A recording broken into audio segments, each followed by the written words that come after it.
A girl I once knew. There was a girl I once knew who, along with me, attended Castle High School. She was pretty, vibrant, and someone everybody wanted to get to know or already knew.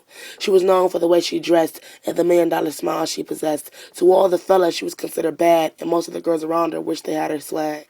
But what they didn't know was about the home problem she had, because she always seemed to flash a smile that could be seen from more than a mile. She never discussed how her mother died and that she had been with her stepdad for the majority of her life.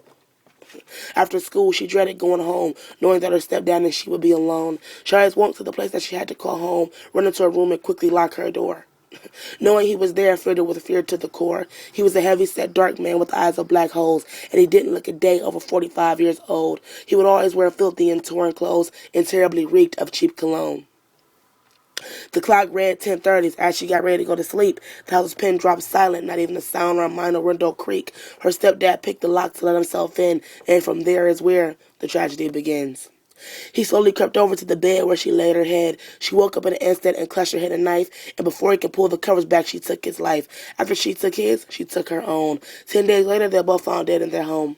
Her fellow schoolmates were shocked as they watched the news, image of body bags and several camera crews.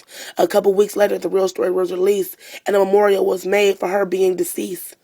Her death baffled everyone in the school, but what scared them the most was that no one knew what she was going through. But how could you? She had no signs of being abused. She did come to school with a sliced arm and bruises of black and blue. But what about the obvious signs no one paid attention to? Like the doodles on her notebook, or how timid she became when older men shot her another look, or them tears that fell from her eyes every day in the school in her textbook.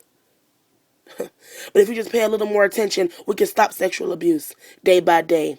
Raise awareness, you can change a life, or importantly, you can save one.